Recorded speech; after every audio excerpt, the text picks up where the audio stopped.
On the night Eliza Whitmore became a duchess, her husband looked her in the eye and destroyed her. "I feel nothing for you," Adrian said, his voice flat as winter stone. "No love, no desire.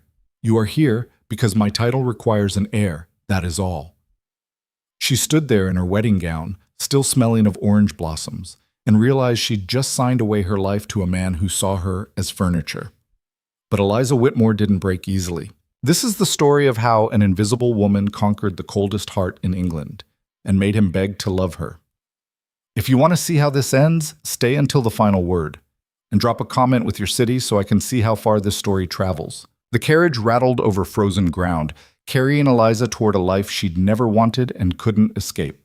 Outside the window, the countryside blurred into gray. Inside, her mother dabbed at tears that had nothing to do with sentiment and everything to do with relief. The Whitmores were drowning in debt. Eliza's marriage to the Duke of Ravenhurst was the rope that would pull them out, or at least keep them from sinking faster. "You'll be a duchess," her mother kept saying, as if the title were a talisman against reality. "Think of it, Eliza. A duchess." Eliza thought of it. She'd been thinking of little else for 3 months, ever since the Duke had come to their crumbling estate, looked her over like a horse at auction, and made his offer. No courtship, no poetry, just terms. She was 23, plain-faced, and possessed nothing he wanted except a womb that worked and a family name that still carried weight in certain circles. He was 31, wealthy beyond measure, and had the kind of face that made women stupid. Dark hair, sharp jaw, eyes the color of a winter sea. He'd spoken to her twice before proposing, once to confirm she could read, once to ensure she understood what he expected. "I need an heir," he'd said, standing in her father's study as if he owned it, which, financially speaking, he did. "You need security.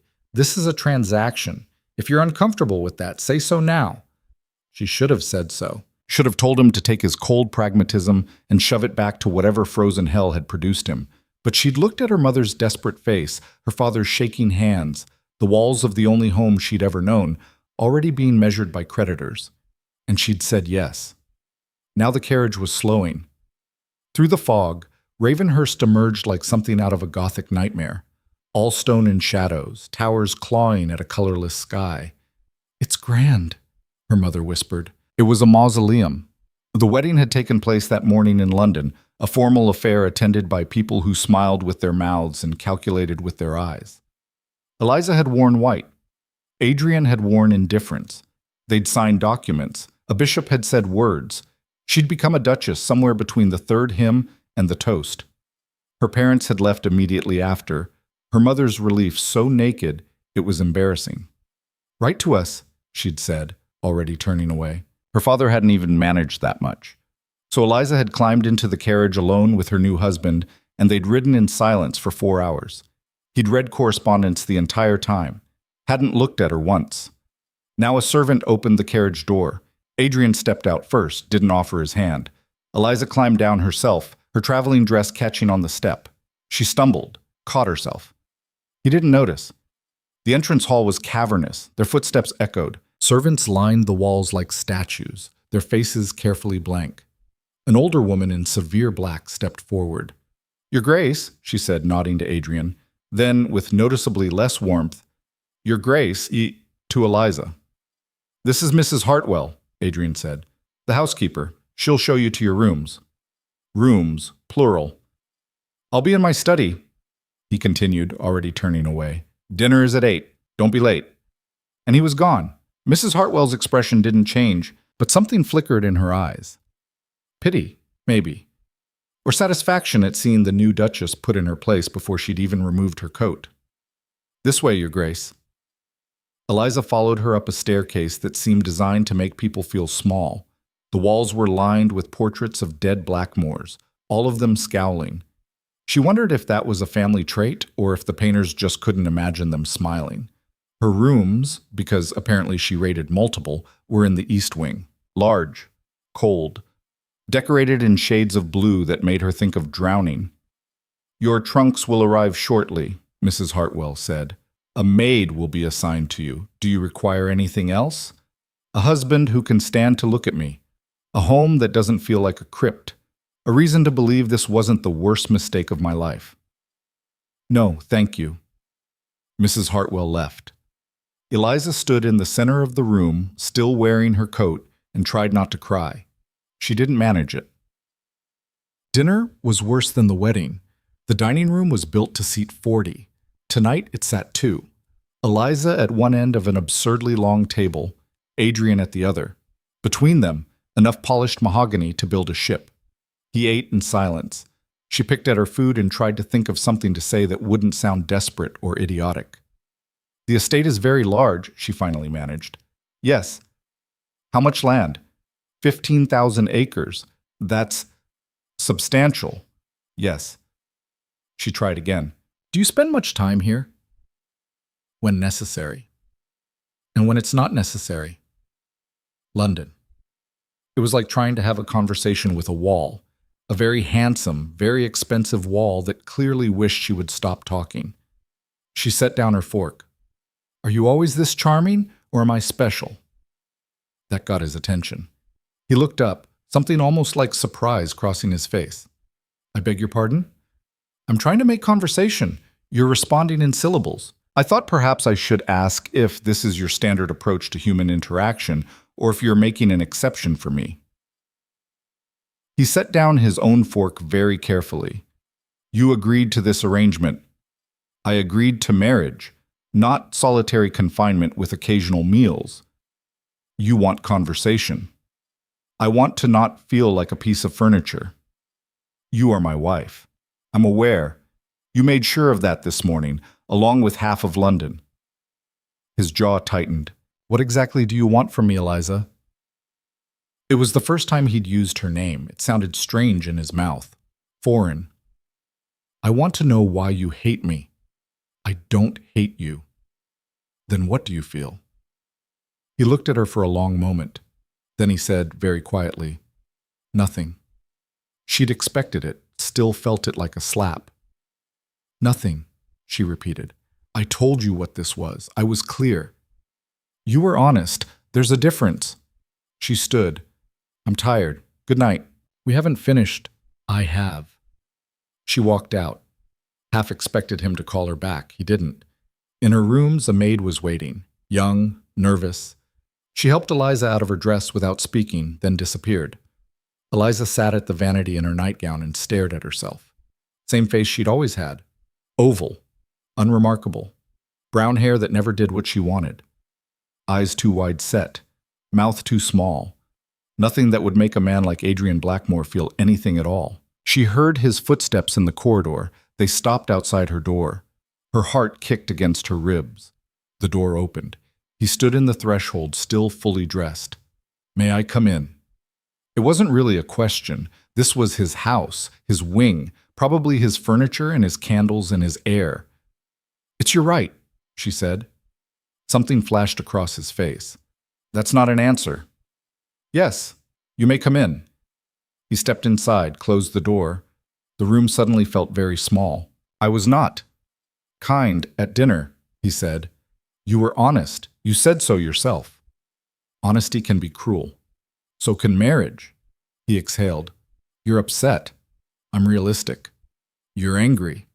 Does it matter? It might. He moved closer. I need to be clear with you about expectations. Here it was, the part where he explained exactly how this would work, where he would visit, how often, what she was expected to do and not do and never, ever expect. She stood, faced him. Then be clear. I will come to your bed when necessary, to produce an heir. I will be respectful, but I will not pretend to feel things I don't. How generous. I'm trying to be fair. You're trying to manage me. His eyes narrowed. You're twisting my words. I'm understanding them perfectly. She crossed her arms. You want children without the inconvenience of actually caring about their mother. You want a duchess who runs your house and doesn't ask for anything messy, like affection or companionship. You want a marriage that costs you nothing. That's not, tell me I'm wrong. He didn't. She laughed. It came out bitter. At least you're consistent. What do you want me to say? His voice rose. That I'll love you? I won't. That I'll pretend? I can't. I told you what I could offer. You said yes. I said yes because my family was drowning and you threw us a rope made of your money and my future. Don't act like I had a choice. Everyone has a choice, says the man who's never had to make one that matters. She turned away. Get out. Eliza, get out. He stared at her back. Then she heard him move toward the door. It opened, paused. I'm sorry, he said quietly, that this isn't what you wanted. So am I. The door closed. Eliza waited until his footsteps faded. Then she sat on the edge of the bed and let herself feel every ounce of the trap she'd walked into. She didn't cry this time. Crying wouldn't change anything. The next morning, she woke to rain hammering the windows and a maid she didn't recognize laying out clothes she hadn't chosen. Good morning, Your Grace. I'm Mary. I'll be attending you. Mary looked about 16, thin, anxious.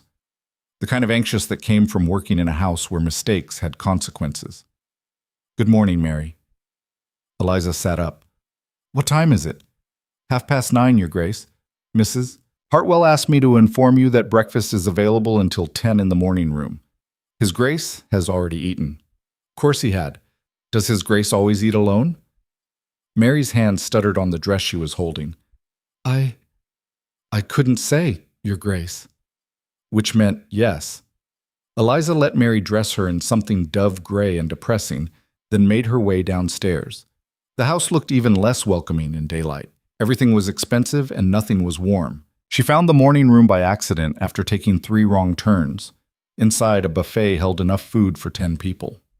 She was the only one there. She filled a plate with things she didn't want and sat at a table by the window. Outside, the grounds stretched into rain and fog. Gardens that might have been beautiful once but now looked abandoned. Hedges overgrown, paths disappearing into weeds. Not very inviting, is it? Eliza jumped. A woman stood in the doorway. Tall, dark-haired, wearing a riding habit and an expression of amused disdain. I'm sorry, Eliza said. I didn't hear you. Most people don't. I'm good at sneaking. The woman crossed the room and dropped into a chair across from Eliza without invitation. Cassandra Blackmore, Adrian's sister. You must be the wife. Eliza. I know. Cassandra plucked a piece of toast from Eliza's plate. I was at the wedding. You look terrified. I was. Smart. Adrian's about as warm as a tombstone. She bit the toast. So, how's married life? Everything you dreamed? Eliza stared at her. Cassandra grinned. That bad already? We haven't even made it 24 hours. Does your brother know you're here? Probably. He knows everything. It's extremely annoying. She leaned back in her chair, studying Eliza with eyes that were sharper than they should be. You're not what I expected. What did you expect? Someone weaker or stupider. Women usually are when they agree to marry Adrian. There haven't been others? God, no, you're the first. Cassandra tilted her head, which makes you either very brave or very desperate. I'm betting desperate. Eliza set down her fork. Is there a reason you're here? Curiosity. I wanted to see what kind of woman would sign up for a lifetime of being ignored by my brother. She paused. Also, I'm staying for a few weeks. Mother's in Bath. London's boring. Ravenhurst has horses and drama. So here I am. Does Adrian know you're staying? He will when I tell him, which I will, eventually. Cassandra stood. Fair warning, he's going to hate having me here, but that's half the fun. See you at dinner, sister. She swept out, leaving Eliza sitting alone with a plate of cold eggs and a headache forming behind her eyes. She spent the rest of the day getting lost. Ravenhurst was enormous. Rooms that hadn't been opened in years. Hallways that led nowhere. Entire wings that seemed to exist just to consume space and money. She found a library that made her breath catch. Floor-to-ceiling books. Ladders on rails. Windows that would let in light if someone bothered to clean them. No one had bothered. Dust covered everything. The air smelled old. But the books were good. She ran her fingers along spines. Philosophy. History. Poetry she'd never been allowed to read because it was unsuitable for young ladies. She pulled down a volume of Byron and settled into a chair that groaned under her weight. "Can I help you?" She looked up. A man stood in the doorway. Not Adrian, older, graying hair, rumpled clothing. "I'm sorry," she said. "I didn't realize anyone else used this room. No one does, except me." He stepped inside. "You're the new Duchess." "Eliza." "Mr. Thomas, I manage the estate." He looked around the library with something like affection. "I come here sometimes, to escape spreadsheets." "I won't disturb you." "You're not." He moved to the window, looked out at the rain. "His Grace mentioned you might be exploring. He asked me to make myself available if you had questions." "How considerate." Mr. Thomas smiled slightly. "He's not a bad man, just contained. Is that what we're calling it? It's kinder than most words I could use." He turned to face her. "What would you like to know?" "Everything. How many servants? How the house runs? What needs fixing? What's being ignored?" His eyebrows rose. "You want to run the estate?" "I want to understand it. Most duchesses don't concern themselves. I'm not most duchesses." He studied her, then nodded. "No, I don't think you are." They spent the next 2 hours going over accounts, staffing, maintenance schedules. Mr. Thomas was thorough. He showed her where money was being wasted, where corners were being cut, where Adrian's attention never reached. "He cares about production," Mr. Thomas explained. "Crops, livestock, numbers on a page, the house itself. He doesn't notice. Or doesn't care. Perhaps both." By the time they finished, Eliza's head was full of information and her stomach was empty. She checked the clock. 6:30. She'd missed lunch entirely. "Thank you," she told Mr. Thomas. "This was helpful." "You're welcome, Your Grace." He hesitated. "If I may, it's good to have someone taking interest. The house has been neglected." "I noticed." She made her way back to her rooms. Mary was waiting, looking panicked. "Your Grace, dinner is in an hour. We need to—" "Yes, all right." Mary dressed her in something dark green, did her hair. Eliza stared at herself in the mirror and barely recognized the woman looking back. She looked like a duchess. She felt like an imposter. Dinner was a repeat of the night before. Same table, same distance. But this time Cassandra was there, sitting halfway between them and looking delighted by the awkwardness. "So," Cassandra said brightly, "how was everyone's day?" Adrian didn't look up from his soup. "Fine." "Eliza?" "Educational." "How wonderfully vague." Cassandra turned to Adrian. "Did you know your wife spent 2 hours with Mr. Thomas learning how to run your estate?" Now Adrian looked up. "Did you?" It wasn't a question, more an accusation. "I wanted to understand how things work," Eliza said evenly. "Why?" "Because I live here now. The estate is managed by Mr. Thomas, who's doing the work of 3 people and barely keeping up." Cassandra leaned forward, grinning. "Oh, this is getting good." Adrian's expression didn't change. "If you have concerns, you can bring them to me. I'm bringing them now. At dinner. You're never available any other time." Something flickered in his eyes. "I'm available." "When?" "You're in your study from breakfast until dinner. After dinner, you disappear." "When exactly should I schedule my audience with you, Your Grace?" Cassandra actually laughed. Adrian set down his spoon very carefully. "Cassandra, leave." "Absolutely not. This is the most entertainment I've had in months. Now, you can't actually make me." "I can, and I will." They stared at each other. Cassandra stood. "Fine, but you're both boring." She looked at Eliza. "Don't let him intimidate you. He's all bark." She left. The silence that followed was deafening. Adrian spoke first. "You're overstepping." "I'm being a wife." "You're being presumptuous." "I'm trying to be useful." "I didn't marry you to be useful. I married you to be—" He stopped. "To be what?" Eliza leaned forward. "A womb? A nameplate? A warm body you visit twice a month until I produce an heir?" His jaw clenched. You're twisting. I'm clarifying, since you're so fond of honesty. She stood. I met with Mr. Thomas because no one else was paying attention. Your gardens are dying. Your staff is overworked. Your house is falling apart. And you don't notice because you're too busy hiding in your study pretending you don't have a wife. I'm not hiding. Then what do you call it? Working. Running away. He stood too, fast enough that his chair scraped. You don't know anything about me. Whose fault is that? They faced each other across the table. For the first time since she'd met him, she saw something other than cold indifference in his eyes. Anger. Real anger. It was almost a relief. You want to run the estate? He said. Fine. Do it. Manage the house. Fix the gardens. Knock yourself out. But don't expect me to pretend this is anything other than what it is. Which is? A transaction. She felt something crack inside her chest. Then stop acting like I'm the one who doesn't understand. I know exactly what this is. I've known since you looked at me in my father's study and saw a solution instead of a person. That's not... It's exactly true. And you know it. She walked out. Again. Made it to the hallway before she heard him behind her. Eliza. She didn't stop. Eliza, wait. She turned.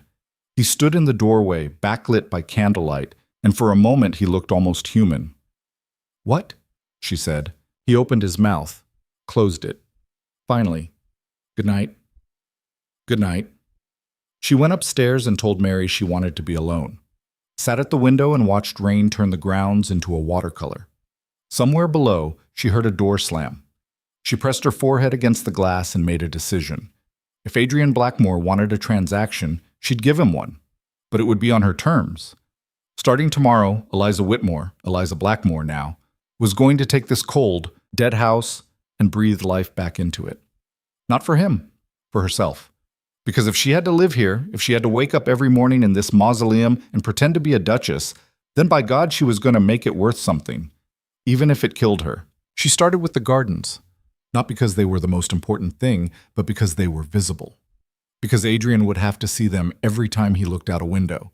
Because if she was going to prove something, to him, to herself, to this house that seemed determined to swallow her whole, she needed to start somewhere he couldn't ignore. The head gardener was a man named William, 60 if he was a day, with hands like tree roots and a permanent squint from decades in the sun. The Duchess wants to see me? He said when Mary fetched him to the morning room 3 days after Eliza's fight with Adrian. I do. Eliza gestured to the chair across from her. Please, sit. He sat like a man expecting bad news. I want to restore the gardens, she said. He blinked. Your Grace? The grounds, they're overgrown, dying. I want them fixed. That would take considerable resources. How considerable? He named a figure that made her wince internally. But she'd spent the last 2 days going over the household accounts with Mr. Thomas. She knew where the money was going and where it wasn't.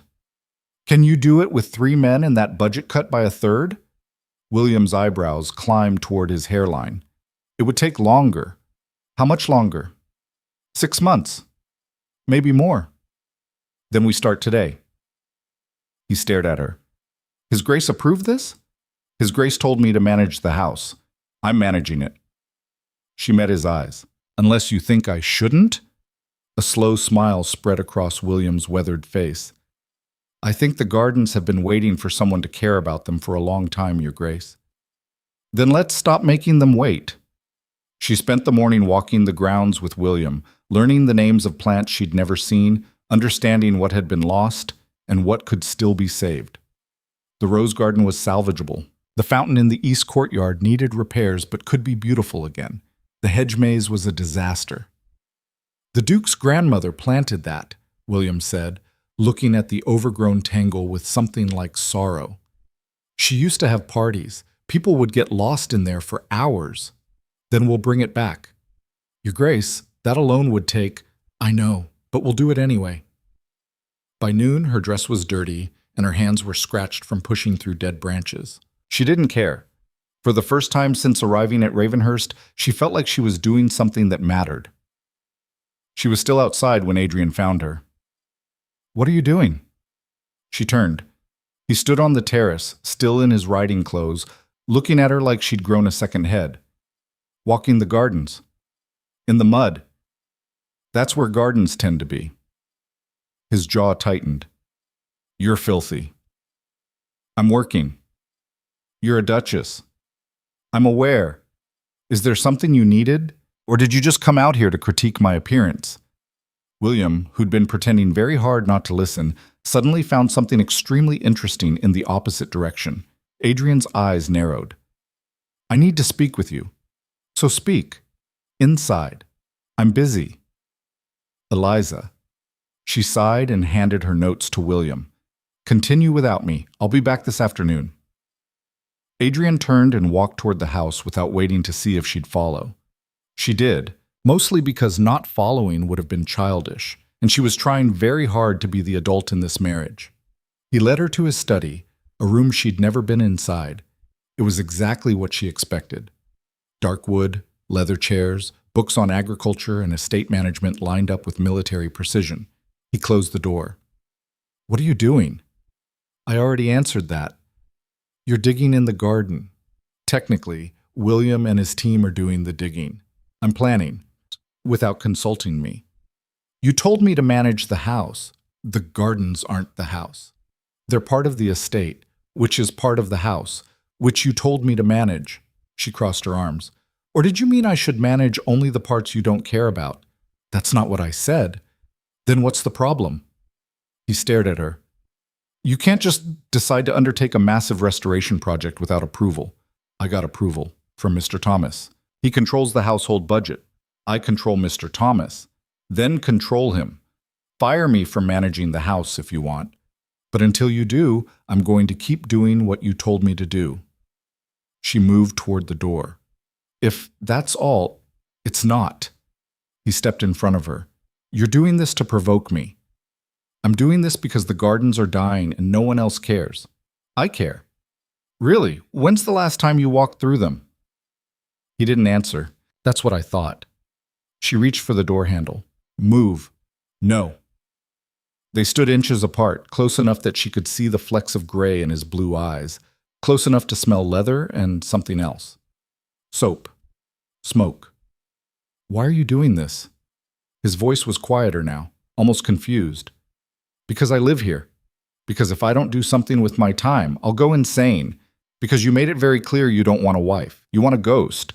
So I'm choosing not to be one. That's not fair. Neither is this marriage, but here we are. Something shifted in his expression. You're angry. I'm adapting. You're punishing me. If restoring your estate feels like punishment, that says more about you than me. She pushed past him and got the door open. I have work to do. Eliza. But she was already gone. Cassandra found her that evening in the library, still covered in dirt, reading about rose cultivation. You missed dinner, Cassandra said, dropping into the chair across from her. I wasn't hungry. Liar. You're starving. I can hear your stomach from here. Cassandra produced a napkin from her pocket. Inside were rolls and cheese and sliced chicken. I brought contraband. Eliza stared at the food, then at Cassandra. Why? Because Adrian's being an ass and you look like you need an ally. She pushed the napkin closer. Eat. Then tell me what you're really doing with those gardens. Eliza ate. She hadn't realized how hungry she was until the first bite hit her stomach. When she finished, Cassandra was still watching her with those sharp, knowing eyes. You're trying to make him notice you, Cassandra said. I'm trying to make myself useful. Same thing. It's not. It is when the person you're trying to be useful for is my brother. Cassandra leaned back. He's afraid of you. Eliza laughed. It came out harsh. That's absurd. Is it? You showed up, refused to be invisible, started fixing things he's ignored for years. That terrifies him. Your brother isn't afraid of anything. You don't know him very well then. Whose fault is that? Cassandra smiled. Fair point. She picked at the edge of her sleeve. He wasn't always like this. Cold, distant. There was a time when he was different. What happened? Catherine happened. The name landed like a stone. Who's Catherine? Cassandra's smile faded. The woman he was going to marry. Before you. Eliza's stomach dropped. He was engaged? Not officially, but they had an understanding. She was perfect for him, beautiful, connected, everything a duchess should be. Cassandra paused. Then she died. The room felt suddenly airless. How? Cholera. 3 years ago. It was fast, brutal. 1 week she was planning their future. The next she was gone. Cassandra's voice was matter-of-fact, but something flickered in her eyes. Adrian was destroyed. I've never seen him like that. It was like watching someone drown on dry land. Why are you telling me this? Because you should know what you're fighting. He's not cold because he's cruel. He's cold because he's terrified of feeling anything ever again. Cassandra stood. And you walking into his life, refusing to be ignored, forcing him to notice you, that's the worst thing that could happen to him. Or the best. Maybe. If you survive it. Cassandra moved toward the door. Just be careful. Men like Adrian don't know how to break quietly. When they fall apart, they take everything with them. She left. Eliza sat in the silence, holding a book about roses she could no longer focus on, and tried not to think about a dead woman who'd had everything Eliza would never have. The work on the gardens continued. William and his team cleared the worst of the overgrowth. Eliza spent her mornings outside, her afternoons reviewing household accounts, her evenings alone in the library or her rooms. Adrian avoided her. Not obviously. He was still there at dinner when Cassandra insisted on eating as a family, but he spoke in monosyllables and left as soon as the meal ended. If he saw her in the hallways, he nodded and kept walking. Once, she caught him watching her from his study window as she worked with William in the rose garden. When she looked up, he was gone. It should have felt like victory. She was doing what she wanted, making changes, carving out a space for herself in this mausoleum of a house. Instead, it felt hollow. 2 weeks into the restoration, Mrs. Hartwell came to her. Your Grace. A word? They met in the housekeeper's office, a small, ruthlessly organized room near the kitchens. I wanted to discuss the staff, Mrs. Hartwell said. What about them? They're confused. About?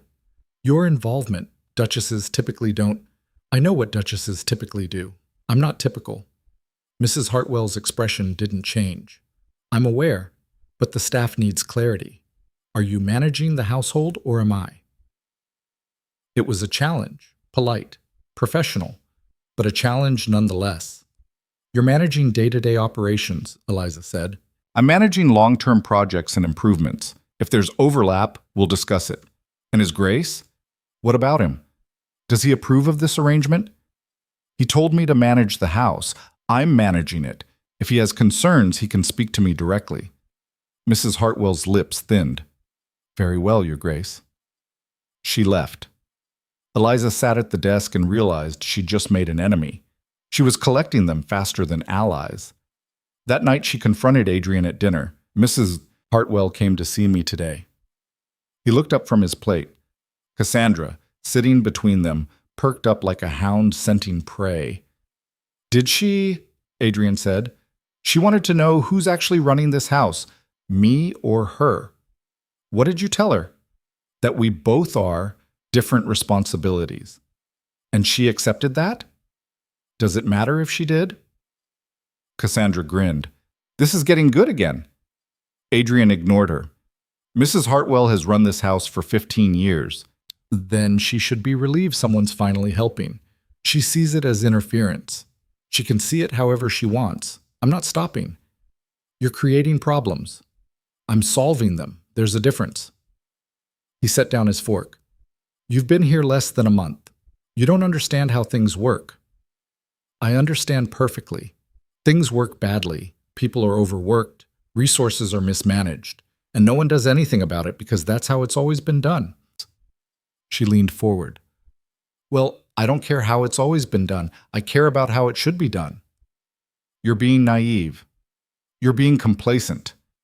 Cassandra laughed outright. I love this. I love both of you. This is the best entertainment I've had in years. Cassandra, Adrian said through gritted teeth, not helping. I'm not trying to help. I'm trying to watch. She stood. But you're both boring when you're mad at each other. I'm going riding. She left them alone. Again. The silence stretched. You're making this harder than it needs to be, Adrian finally said. I'm making it exactly as hard as you've made it. What does that mean? It means you can't have it both ways. You can't tell me to manage the house and then get upset when I actually do it. You can't demand I stay out of your way and then criticize how I spend my time. You can't marry me and then act surprised when I refuse to disappear. He stood. I never asked you to disappear. You didn't have to ask. You just expected it. That's not true. Then what do you want from me, Adrian? She stood too, facing him across the table. Tell me, what exactly do you want? I want... He stopped, his hands clenched at his sides. I want you to stop pushing. Why? Because it's easier. For who? He didn't answer. That's what I thought. She moved toward the door. Good night. Wait. She stopped, didn't turn around. The gardens, he said quietly. They look better. It wasn't much, barely a compliment, but it was the first kind thing he'd said to her since their wedding. Thank you, she said. You're doing well, with the house. I know. She heard him exhale, almost a laugh. You're impossible. So are you. She left him standing there. The breakthrough came from an unexpected place. One of the tenant families, the Prices, who farmed the southern fields, came to the estate with a problem. Their daughter was sick, fever, chills. The local doctor had come, prescribed rest and broth, and left. But the girl was getting worse. Mr. Thomas brought the news to Eliza because Adrian was in London for 3 days on business. The father's asking for help, Mr. Thomas said. They can't afford a specialist from town. How much would it cost? He named a figure. That's absurd. It's what they charge. Then we'll pay it. Mr. Thomas hesitated. Your Grace, the household budget has room for this. Send for the specialist today and make sure the family knows they're not to worry about payment. His Grace typically doesn't. His Grace isn't here. I am. Send for the doctor. The specialist arrived the next day, diagnosed pneumonia, started treatment. Within a week, the girl was recovering. The father came to the estate to thank Eliza personally. Your Grace, we don't have words for what you've done. You don't need words. Just take care of your daughter. We will. We are. He twisted his cap in his hands. If there's ever anything we can do, there isn't, but thank you. He left. Mr. Thomas, who'd been hovering nearby, approached. That was kind, Your Grace. It was practical. They can't farm if their daughter dies and they're consumed with grief. It was still kind. She didn't know what to say to that. News of what she'd done spread, not just among the tenants, but among the staff. She noticed it in small ways. Servants who'd been coldly professional started smiling when she passed. William's team worked harder on the gardens. Even Mrs. Hartwell thawed slightly. When Adrian returned from London, he noticed immediately. Something's different, he said at dinner. Is it? Cassandra said innocently. The staff, I don't know, different. Maybe they're happy, Eliza said. Why would they be happy? Cassandra grinned. Because your wife saved a child's life while you were gone. He turned to Eliza. What? It's not that dramatic. The Price girl was sick. I sent for a doctor. You paid for a specialist. Yes, without asking me. You weren't here to ask. His expression was unreadable. That was expensive. It was necessary. It set a precedent. Good. The precedent is that we take care of people who work for us. We already do. No, you pay them. That's not the same thing. He stared at her. She waited for anger, criticism, the cold dismissal she'd come to expect. Instead, he said, "The girl, she's recovering?" "Yes." He nodded slowly. "That was well done." It wasn't much, but it was something. Cassandra, looking between them, smiled. Progress. Actual progress. "I'm shocked." Adrian shot her a look. "Don't you have somewhere to be?" "Not really, no." "Find somewhere. Make me." They bickered. Eliza watched them and realized for the first time that this was what family looked like when it worked. When people fought because they cared, not because they were trapped. She wondered if she'd ever have that with Adrian, or if she was destined to always be the outsider. The next crisis came fast. A storm rolled in from the coast, unexpected and vicious. Wind that rattled the windows, rain that came sideways. By midnight, part of the stable roof had collapsed. Eliza was in the library when she heard the commotion. Servants running, shouting. She found Mary in the hallway, white-faced. "What's happening?" "The stables, Your Grace. The roof's gone. The horses—" Eliza didn't wait to hear the rest. She grabbed a cloak and ran. Outside was chaos. Wind tore at her clothes. Rain soaked her in seconds. The stable yard was full of people trying to calm panicked horses, while others worked to secure what was left of the roof. She found William in the middle of it, directing people with the calm of someone who'd survived worse. "We need to get the horses out," she shouted over the wind. "We're trying, Your Grace, but they're spooked. Then we lead them out one at a time, slowly. Where's Adrian?" "His Grace is right here." She turned. Adrian stood in the rain, already soaked, leading a terrified mare by her bridle. His shirt was plastered to his chest. His hair dripped into his eyes. He looked furious. "What the hell are you doing out here?" he shouted at her. "Helping! You're a duchess, not a stable hand." "Right now I'm both." She grabbed a rope from one of the grooms and went for the nearest stall. Inside, a gelding was kicking the walls, eyes rolling white with fear. "Easy," she murmured, reaching for his halter. "Easy, boy, we're getting you out." The horse reared. She dodged his hooves by inches. "Eliza!" Adrian was beside her suddenly, pushing her back. "Get out of here before you get killed." "I'm not leaving. That's not a suggestion." The beam above them groaned. They both looked up. "Move!" Adrian shoved her toward the door just as the beam cracked and fell. It missed them by feet. They stood in the rain, both shaking. "Inside," Adrian said. "Now." "The horses are being handled. Inside." This time she didn't argue. He dragged her back to the house, through the kitchens, up to her rooms, slammed the door behind them.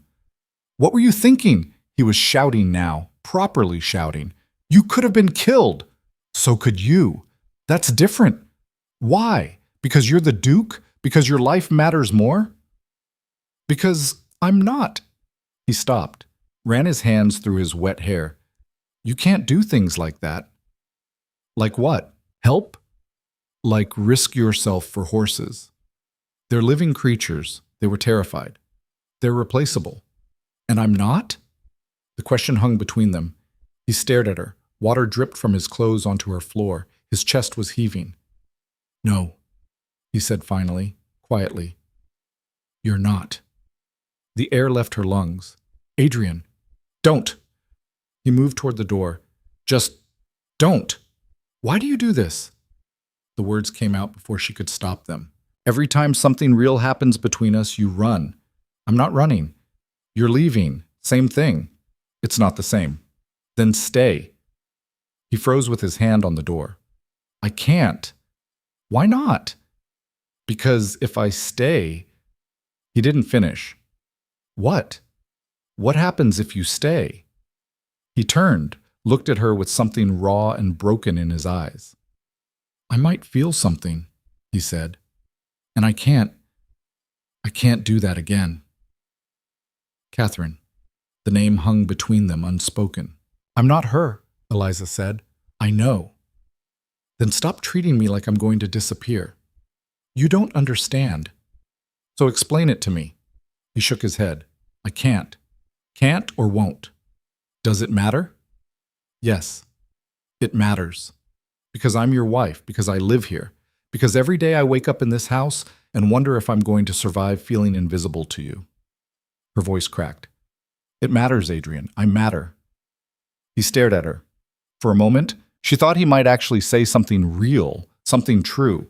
Instead, he opened the door. I'm sorry, he said, and he left. Eliza stood in her wet clothes, shaking with cold and anger and something that felt dangerously close to heartbreak. Outside, the storm raged on. She didn't sleep, just sat at the window watching the storm tear branches from trees and turn the garden paths into rivers. Somewhere around 3 in the morning, the wind finally died. The rain became drizzle, then mist, then nothing. Dawn came gray and cold. Eliza dressed herself, didn't wait for Mary, and went downstairs. The house was quiet except for servants already cleaning up storm damage. Broken glass. Water stains. A portrait that had fallen and cracked its frame. She found Adrian in the stables. He'd been there all night, she realized. His clothes were still damp. There were shadows under his eyes that hadn't been there yesterday. He was checking on the horses, moving from stall to stall with the kind of methodical focus that meant he was avoiding thinking about something else. He saw her. Stopped. You should be resting, he said. So should you. I'm fine. You look exhausted. I said I'm fine. She walked closer. How bad is the damage? Just 3 stalls destroyed, roof needs complete replacement. We lost some tack. He moved to the next stall. Could have been worse. Could have been better. That's not how storms work. She watched him check a mare's legs for injuries, his hands gentle despite everything else about him being rigid. Thank you, she said, for last night, for pushing me out of the way. You shouldn't have been there in the first place. Neither should you. It's my estate. It's mine too now, whether you like it or not. He straightened, looked at her properly for the first time since she'd arrived. I don't dislike it. You have a strange way of showing it. I know. He leaned against the stall door. I'm not good at this. At what? Having someone here, someone who cares. Catherine cared. His expression shuddered immediately. Don't. Why not? She's the reason you're like this. Someone should say her name. You don't know anything about her. I know she died. I know you loved her. I know you're terrified I'll do the same. That's not... He stopped, looked away. It's not that simple. Then explain it to me. I can't. Why not? Because some things don't have explanations. They just are. She wanted to scream, wanted to shake him until he cracked and let her see whatever he was protecting so fiercely. Instead, she said, I'm not her, and I'm not going anywhere. You can't promise that. No, but I can promise I'm not going to vanish just because you're afraid of getting attached. She moved closer. I'm here, Adrian. I'm real, and I'm not going to keep apologizing for refusing to be invisible. He stared at her. Something shifted in his eyes. Not softening exactly, but recognition maybe. Like he was finally seeing her as something other than a problem to solve. The gardens, he said abruptly. You really think you can restore them? The change in subject gave her whiplash. Yes. It'll take years. I know. It'll be expensive. I know that too. And you're willing to commit to that? To something that won't show results for years? She understood what he was really asking. I'm willing to commit to this, she said, to Ravenhurst, to making it something other than a mausoleum, whether that takes months or years or decades. Even if He stopped. Even if you never love me? She said it for him. Yes. He looked like she'd hit him. I'm not doing this for you, she continued. I'm doing it for me, because I have to live here. Because I refuse to spend the rest of my life being miserable in a beautiful house. She paused. But if somewhere along the way you decide to stop running from me, I won't complain. Eliza, don't apologize again. Don't tell me you can't. Just think about it. She left him standing there. What? 2 days later, Adrian's mother arrived. No warning, no letter, just a carriage rolling up the drive, and a woman who looked like she'd been carved from ice stepping out. Eliza was in the rose garden when it happened. Cassandra came running, her face a mix of glee and terror. Mother's here, she said breathlessly. Your mother? The Dowager Duchess. My mother. Adrian's mother. The woman who makes stone look warm. Cassandra grabbed Eliza's arm. You need to change. Now. She's going to eviscerate you if you meet her looking like a gardener. I am a gardener. You're a duchess who occasionally gardens. There's a difference. Come on. Eliza let herself be dragged inside and up to her rooms where Mary practically ripped her out of her dirty dress and into something appropriate. Dark blue. High collar. The kind of dress that said, I'm respectable and don't argue with me. By the time she made it to the drawing room, the Dowager Duchess was already holding court. She was tall, thin, beautiful in the way glaciers were beautiful, stunning and absolutely lethal. Mother, Adrian said. He sounded tired. This is unexpected. I was in Bath. It's hardly a journey. The Dowager's eyes found Eliza. You must be the new Duchess. Eliza, Your Grace. How provincial. The Dowager settled into a chair like it was a throne. I would have attended the wedding, but I was unwell. A convenient illness, I assure you. Cassandra coughed to cover a laugh. Adrian's jaw tightened. Mother, please. Please what, be polite? To the woman you married for her name and nothing else? The Dowager smiled. It was terrifying. I'm not going to pretend this is a love match, Adrian. Adrian, we're all adults here. Eliza sat. You're right. It's not a love match. It's a practical arrangement that benefits both families. How refreshingly honest. I learned from your son. The Dowager's eyebrows rose. Did you? He's very good at being honest, sometimes brutally so. And you don't mind? I prefer it to lies. They stared at each other. Eliza refused to look away. Finally, the Dowager smiled, a real smile this time. You have spine. That's something. Mother, Adrian said warningly. Oh, hush. I'm being nice. She turned to Cassandra. You, stop smirking and order tea. The afternoon was excruciating. The Dowager asked pointed questions about Eliza's family, her education, her intentions for the estate. She inspected the drawing room like she was cataloging failures. When she saw the state of the curtains, faded and water-stained from a leak no one had bothered to fix, she made a sound of disgust. This house is falling apart. I'm aware, Eliza said. I'm working on it. Are you? How ambitious. Someone has to care. The Dowager's eyes sharpened. Meaning my son doesn't? Meaning your son has other priorities. Such as? You'd have to ask him. Adrian, who'd been silent through most of this, finally spoke. Mother, enough. I'm just getting to know my daughter-in-law. You're interrogating her. They're the same thing. The Dowager stood. I'm tired. I'll rest before dinner. Cassandra, show me to my rooms. Cassandra jumped up, clearly delighted to escape. This way. They left. The room felt bigger and colder without them.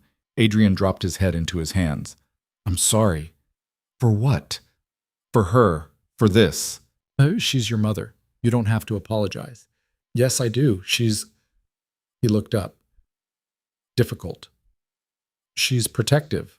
Of you. Of the family name. I can't fault her for that. You should. Most people do. I'm not most people. No. He studied her. You're really not. There was something in his voice, something that wasn't quite admiration, but wasn't far from it either. Before she could respond, Mrs. Hartwell appeared in the doorway. Your Grace, there's been an incident. Adrian stood. What kind of incident? One of the tenants, the Carters. There was a fire. Eliza was on her feet before Mrs. Hartwell finished speaking. Is anyone hurt? The children are fine, but the house is gone. Everything they owned. Where are they now? The chapel. Mrs. Carter is. She's not well, Your Grace. Eliza looked at Adrian. We need to help them. I know. He was already moving toward the door. Mrs. Hartwell, prepare the East Cottage. It's empty. They can stay there until we figure out something permanent. And supplies, when Eliza added. Clothes, food, whatever they need. I'll see to it, Your Grace. They went to the chapel together. The Carters were there. Father, mother, 3 children under 10. All of them covered in soot and ash. The mother was crying silently, her face buried in her hands. The father stood when he saw Adrian. Your Grace, I'm sorry. I'm so sorry. The fire, it just... We don't know how it started. Everything happened so fast. It's all right, Adrian said. His voice was gentler than Eliza had ever heard it. You're all safe. That's what matters. But the house can be rebuilt. You have somewhere to stay. We'll make sure you have what you need. The man looked like he might cry. We can't pay. I'm not asking you to pay. Adrian crouched down to eye level with one of the children, a girl about 6 who was clutching a burned doll. What's your name? Sarah. That's a good name. Is this your doll? She nodded. She's very brave, going through a fire like that. She's hurt. We'll fix her. Would you like that? Another nod. Adrian stood and spoke to the father. Go to the cottage. Get cleaned up. Rest. We'll talk tomorrow about next steps. After they left, Eliza and Adrian walked back to the house in silence. That was kind, she said. It was necessary. It was both. He didn't respond. You're good with children, she continued. His expression closed off. Don't. Don't what? Don't read into things that aren't there. But she'd seen it. The way he talked to that little girl, the gentleness, the care. He could feel. He could be warm. He was just terrified of it. Dinner with the Dowager was as brutal as expected. She criticized everything from the wine to the way the fish was prepared to Cassandra's posture. You slouch, she told Cassandra. I'm comfortable. Comfort is for common people. Then I'm common. Clearly. Eliza bit back a smile. Cassandra caught it and winked. The Dowager turned her attention to Eliza. I hear you've been making changes. Some. The gardens specifically. Yes. Why? Because they were dying. And you care about gardens? I care about not living in a place that looks abandoned. The Dowager sipped her wine. Adrian, you're letting her spend money on flowers. I'm letting her manage the house. That's not an answer. It's the only one you're getting. The Dowager smiled, that sharp, dangerous smile. You like her.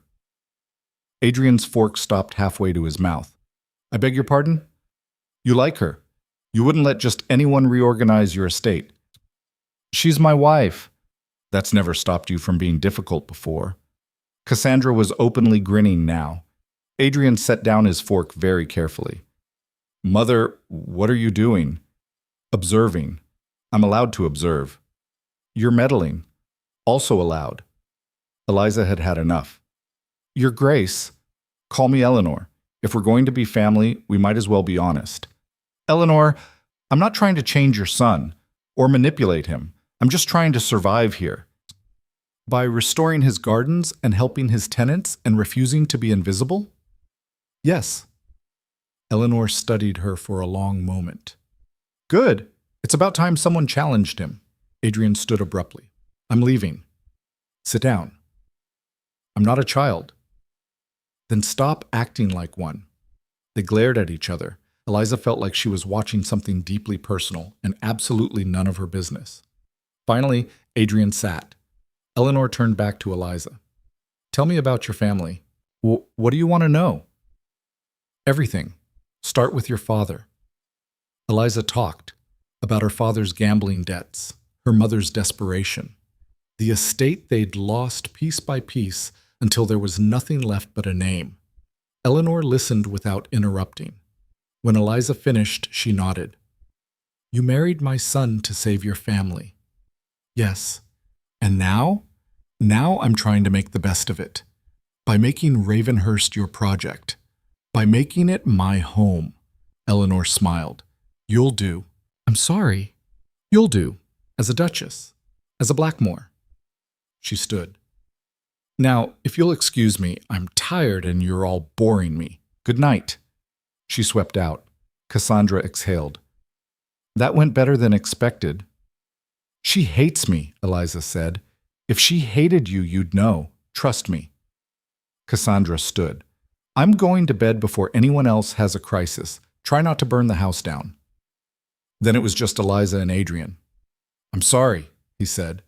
For her, for all of this. Stop apologizing for your family. Someone has to. No, they don't. She stood. Your mother is difficult, so is mine. Your sister is chaos. These are facts. But they're also people who care about you in their own terrible ways. And you? The question caught her off guard. What about me? Do you care? About me? She could have lied, could have said something safe and noncommittal.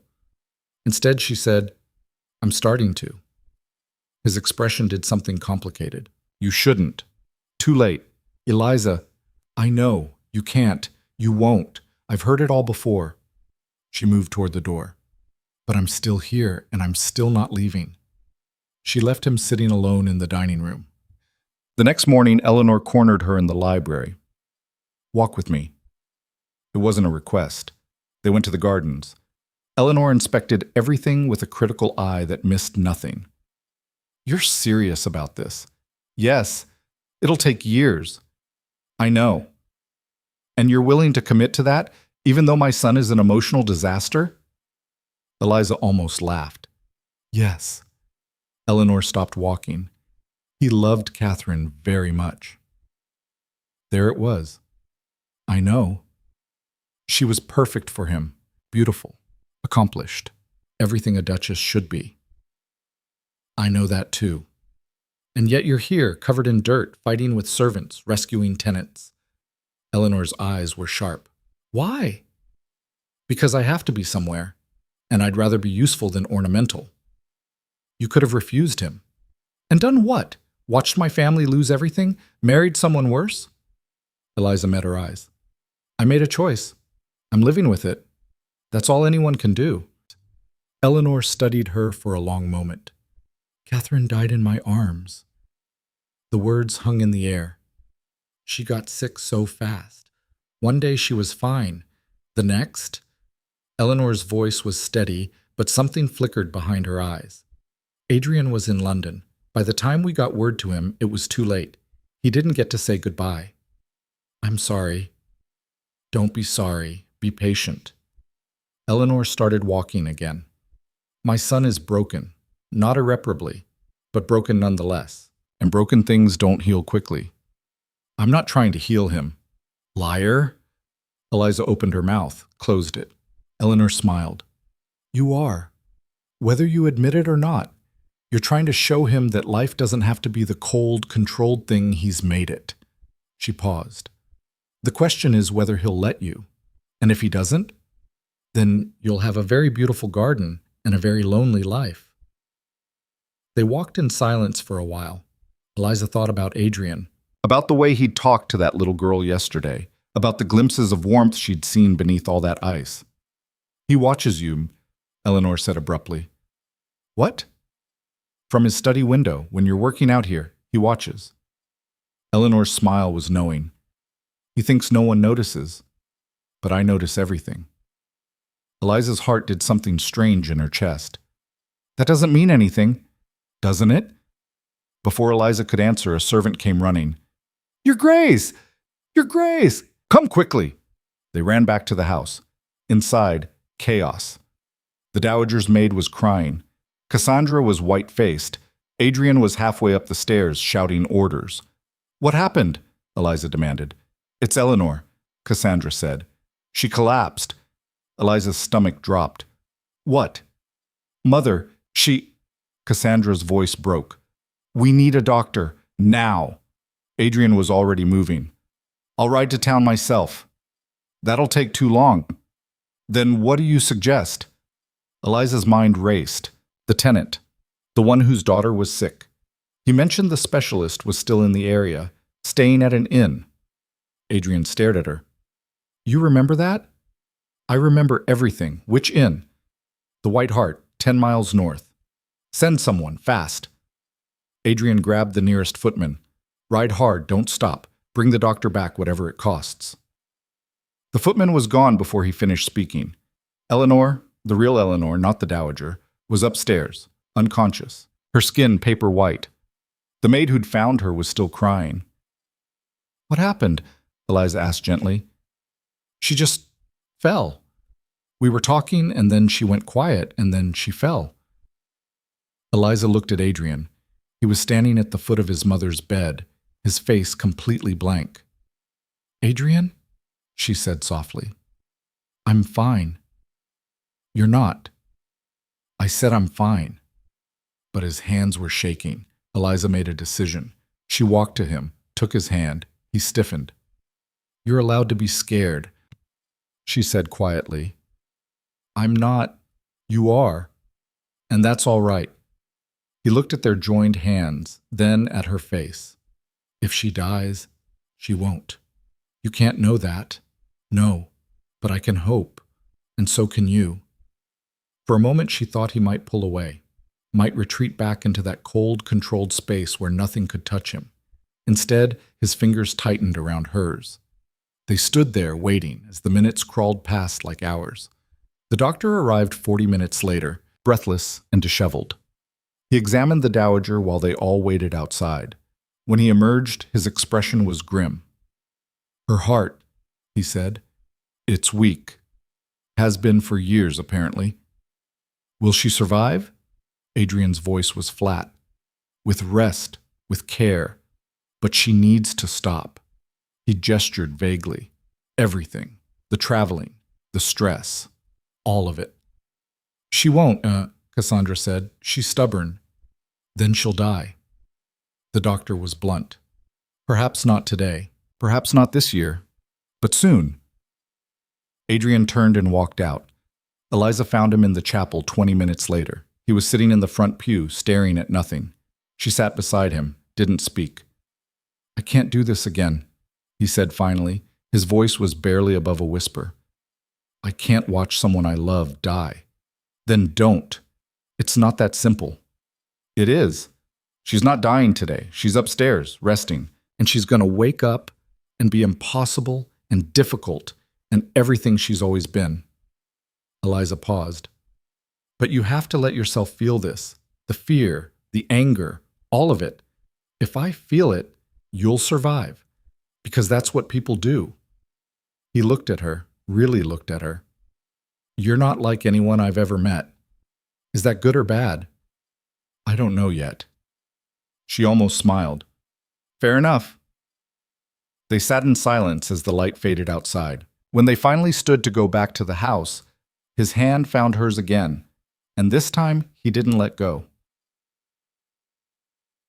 Chum. The dowager woke that evening, groggy, irritable, demanding tea and complaining about the pillows. Stop fussing, she snapped when Adrian tried to adjust her blankets. I'm not dying. The doctor says, the doctor is a pessimist. I'll outlive you all out of sheer spite. Cassandra laughed. It came out half sob. Eliza watched from the doorway as Adrian sat beside his mother's bed, holding her hand like he was afraid she'd disappear if he let go. You, the dowager said, seeing Eliza. Come here. Eliza approached. Thank you for remembering about the doctor. Anyone would have... No, they wouldn't have. You did. The dowager's eyes sharpened despite her weakness. You're good for him. Don't let him convince you otherwise. Mother, Adrian said, rest. I'll rest when I'm dead, which, despite everyone's dramatics, is not today. She closed her eyes. Now all of you get out. You're exhausting. They left her to sleep. In the hallway, Adrian stopped, turned to Eliza. Thank you, he said. You already thanked me. Not properly. He hesitated, then, I don't know how to do this. Do what? Be open. Let someone in. I've spent 3 years building walls and you keep finding doors I didn't know existed. Her heart kicked against her ribs. Is that bad? Terrifying. But bad? I don't know. He looked at her like she was a puzzle he couldn't solve. Ask me again in a year. A year? A year, if you're still here, still fighting, still refusing to give up on this place. He paused. Still refusing to give up on me. I'm not going anywhere. Promise? She thought about Catherine, about the woman he'd loved and lost, about the fear that lived in him like a second heartbeat. I promise, she said, and for the first time since their wedding night, he smiled at her. It was small, uncertain, but real. They stood in the hallway of a house that was slowly becoming a home, and Eliza realized something that should have terrified her but didn't. She was falling in love with him, walls and all. The realization should have sent her running. Instead, it settled into her bones like something inevitable. She didn't tell him, didn't even hint at it. Adrian Blackmore was barely learning to smile at her. Confessing love would send him straight back behind those walls, probably with extra locks this time. So she kept it to herself and threw herself into work. The dowager stayed for 3 more weeks, recovering slowly and complaining constantly. But Eliza noticed how Eleanor's eyes followed Adrian when he didn't know she was watching, how she gripped his hand a little too tight when he came to check on her. She was scared. The formidable Eleanor Blackmore was terrified of leaving her children alone. One afternoon, while Adrian was out riding the estate with Mr. Thomas, Eleanor called Eliza to her room. Sit. Eliza sat. Eleanor looked better, color back in her cheeks, strength returning to her voice. But there was something fragile in her eyes that hadn't been there before. I'm leaving tomorrow, Eleanor said. The doctor said, I know what the doctor said. I also know I can't stay here forever. She shifted against her pillows. Besides, watching you and Adrian dance around each other is exhausting. We're not. Please, I have eyes. Eleanor smiled slightly. He's softening toward you. Anyone can see it. I'm not sure he'd agree. Of course he wouldn't. He's a man. They're always the last to know what they're feeling. She paused. I need to ask you something. All right. If it comes down to a choice between your comfort and his happiness, which would you choose? The question landed like a blow. That's not fair, Eliza said. Life isn't fair. Answer the question. Eliza thought about it, really thought about it. His happiness. Even if it cost you everything? Yes. Eleanor studied her for a long moment. You mean that? I do. Why? Because I love him. Because he's broken and trying, and that's more than most people manage. Because when he smiles at me, I feel like I've won something more valuable than all the estates and titles in England. Because someone has to, Eliza said instead. Eleanor's expression softened. Catherine would have liked you. The name still stung, but less than before. Would she? She was kind, generous. She would have seen what you're doing here and respected it. Eleanor's eyes were distant, but she was also fragile, in ways Adrian didn't see until it was too late. Fragile how? She needed to be loved, desperately, completely. It wasn't enough for Adrian to care. She needed him to be consumed by her. Eleanor looked at Eliza. You're not like that. No. You'd survive if he never loved you back.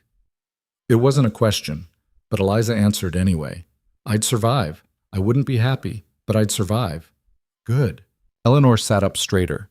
Because there's something you should know about the estate. Eliza's stomach tightened. What about it? It's in trouble. Financial trouble. Has been for 2 years. The room tilted slightly. What kind of trouble? The kind that comes from bad investments and worse timing. Adrian's been selling off properties to cover losses. The London house went last year, 2 smaller estates the year before. Eleanor's voice was matter of fact. Ravenhurst is next if things don't turn around. Does he know you're telling me this? He'd murder me if he did, but you need to know what you're walking into. Eleanor leaned forward.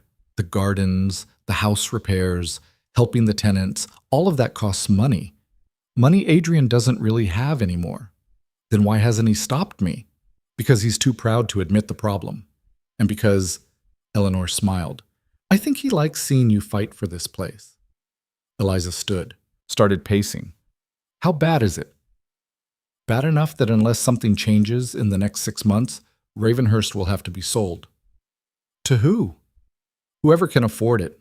Probably someone with new money and no breeding who'll turn it into a hunting lodge or tear it down for the stone. The thought made Eliza's chest tighten. All her work, the gardens, the tenants, the house slowly coming back to life. Gone. There has to be a way to fix this, she said. If there was, Adrian would have found it. Maybe he's been looking in the wrong places. Eleanor's eyebrows rose. What are you thinking?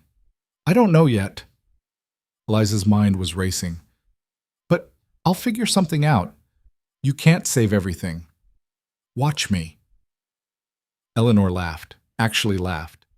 You really are perfect for him. Eliza spent the next 3 days locked in the library with estate records going back 20 years. Mr. Thomas helped when he could, but mostly she worked alone, surrounded by ledgers and letters and loan documents that made her want to scream. The problem was clear. Adrian's father had made terrible investments before he died. Mining ventures that collapsed, railway shares that never paid out, loans to friends who'd vanished without repaying a penny. Adrian had inherited a fortune on paper and a disaster in reality. He'd been fighting to keep it together ever since, selling properties, cutting staff, avoiding repairs, and never telling anyone how bad things really were. She found him in the stables late one evening, brushing down his horse with the kind of focused intensity that meant he was thinking too hard about something. We need to talk, she said. He didn't look up. About? Money. His hands stilled. Eliza, don't deflect or change the subject. I know about the debt. I know about the estates you've sold. I know Ravenhurst is next if we don't do something. He set down the brush very carefully. My mother. She thought I should know. She had no right. She had every right. This is my home too now. Eliza moved closer. Why didn't you tell me? Because it's not your problem. Everything about this estate is my problem. You made it my problem when you told me to manage it. I didn't mean... He stopped, ran a hand through his hair. I didn't want you to worry. Too late. I'm worried. I'm also angry that you've been carrying this alone when you didn't have to. What was I supposed to do? Tell my new wife that I'm drowning in my father's debts before she even unpacked her trunks? Yes, that's exactly what you should have done. They stood in the dim stable, horses shifting in their stalls around them, and for the first time since they'd met, Adrian looked completely defeated. I can't fix this, he said quietly. I've tried everything, selling property, cutting costs. Nothing works. The debts are too big and time is running out. Then we find another way. There is no other way. There's always another way. She thought about the ledgers, the records, the tenants. What if we didn't sell Ravenhurst? What if we made it profitable instead? It is profitable. The farms produce enough to cover maintenance and staff. Barely. But the house itself, the grounds, they're wasted space. He frowned. What are you suggesting? I'm suggesting we use them. Open the gardens once they're restored. Charge admission. Host events. Make Ravenhurst a destination instead of just a private estate. He stared at her. That's insane, it's practical. It's common. So is bankruptcy. He flinched. I'm not trying to be cruel, she said more gently, but you can't keep doing what you've been doing and expect different results. Something has to change. Opening Ravenhurst to the public. People would talk. Let them. They'll talk more when you have to sell it. My mother would be horrified. Your mother told me about the debts because she knows you need help. She'd get over it. He leaned against the stall door. This is what you've been thinking about. The last 3 days locked in the library. I've been thinking about a lot of things. This is one of them. What are the others? You, us. Whether I'm completely insane for falling in love with someone who's still in love with a ghost. Later, she said. First we need to figure out if this is even possible. He studied her in the lamplight. You really think we can make this work? I think we'd be idiots not to try. A slow smile crossed his face. A real one. My practical wife. Someone in this marriage has to be. He laughed. Actually laughed. The sound echoed through the stable and startled the horses, and Eliza realized this was the first time she'd ever heard him laugh. It was a good sound. They spent the next week planning. Eliza, Adrian, and Mr. Thomas locked in the study, mapping out what would need to happen for the idea to work. The gardens would need to be finished, at least the main sections. That meant more workers, more money up front. The house would need repairs, real ones, not just patching leaks, but making it beautiful again. They'd need to advertise, draw people from London, make Ravenhurst something worth traveling to see. It's going to take months, mister, Thomas said, maybe a year before we see any return. We have 6 months before the creditors come calling, Adrian said. Then we work fast. Cassandra, when she heard the plan, thought it was brilliant. Finally, she said. Something interesting. I was getting so bored watching you two pretend you didn't want to tear each other's clothes off. Cassandra, Adrian said warningly. What? It's true. The tension is exhausting. She turned to Eliza. I want to help. With what? Events? Parties? That's my specialty. I know everyone in London. I can bring them here. You can't afford not to. Trust me. Cassandra's eyes gleamed. I'll make Ravenhurst the place to be. Everyone will want an invitation. Adrian looked skeptical. And how exactly? Leave it to me. Just get the house ready. She stood. This is going to be fun. After she left, Adrian turned to Eliza. This could backfire spectacularly. It could, but staying the course definitely will. You're very certain. One of us has to be. He reached across the desk, took her hand. His fingers were warm, calloused from writing. Thank you, he said. For what? For caring about this place. About... He paused. About me. Her heart stuttered. Adrian, I know I've been difficult, cold.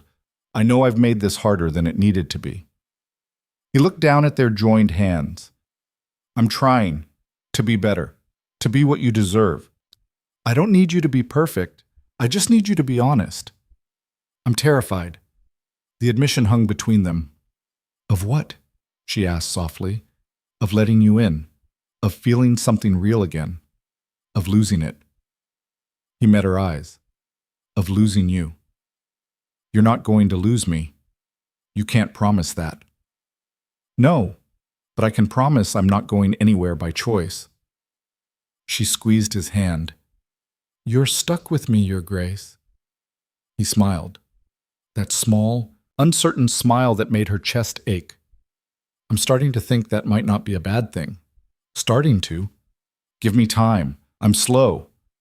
I noticed. He pulled her closer, close enough that she could see the gray threading through the blue of his eyes, close enough to feel his breath. Eliza, he said. Yes? I'm going to kiss you now. All right. He did. It wasn't like the perfunctory kiss at their wedding. That had been obligation, performance. This was real. His mouth was warm, gentle, tentative at first, like he was afraid she'd pull away. When she leaned into him instead, something shifted. The kiss deepened. His hand came up to cup her face, her fingers curled into his shirt. When they finally broke apart, they were both breathing hard. Oh, she said. Oh? That was, oh, he laughed against her mouth. Very articulate. Shut up and kiss me again. He did. This time there was nothing tentative about it.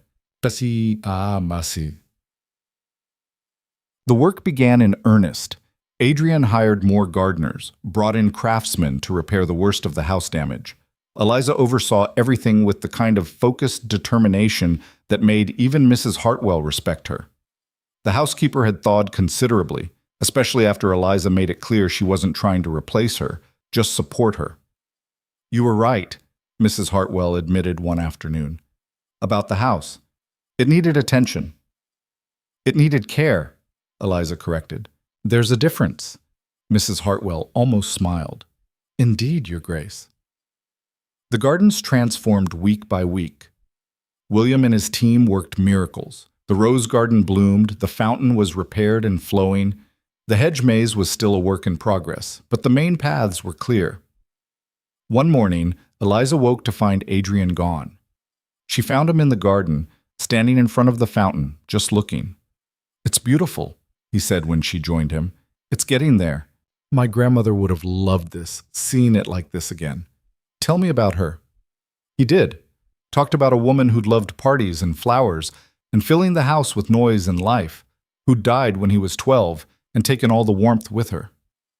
"She used to say that a house without laughter was just a building," Adrian said. "I didn't understand what she meant, until now. And now? Now I think she'd be happy, that someone's bringing it back to life." Eliza linked her arm through his. "Not someone. Us." He looked down at her. "Us. Problem with that?" "No." He covered her hand with his. "No problem at all." Cassandra made good on her promise. Within 2 weeks, she'd sent out carefully worded invitations to half of London's social elite. Not calling it an event, just mentioning that Ravenhurst was undergoing a remarkable restoration and might be worth seeing. The curiosity alone was enough. The first visitors arrived on a Thursday. 3 couples from London, friends of Cassandra's, who'd claimed they were just passing through on their way north. Eliza knew better. So did Adrian, but they opened the gardens anyway. The visitors walked the grounds with the kind of careful observation that meant they were cataloging everything to report back to their friends. Eliza and Adrian played the perfect hosts. Gracious, welcoming, acting like this was completely normal. When the visitors left, one of the women, Lady Charlotte something, took Eliza's hand. "This is extraordinary," she said. "You've done something really special here." "Thank you. I hope you'll consider opening more regularly. I know several people who'd love to see this." After they were gone, Adrian turned to Eliza. "That went well." "It went perfectly. Don't sound so surprised." "I'm not surprised. I'm relieved." More visitors came. Word spread. By the end of the month, they were receiving requests for tours almost daily. Mr. Thomas set up a schedule. Limited numbers. Specific days. Enough to generate income without overwhelming the estate. The money started coming in. Not enough to solve everything, but enough to give them breathing room. Enough to give them hope. The real test came in late summer. Cassandra had organized a proper event. A garden party. 50 guests. Some of the most influential people in England. "This is either going to save us or ruin us," Adrian said the morning of the party. "Have some faith." "In you?"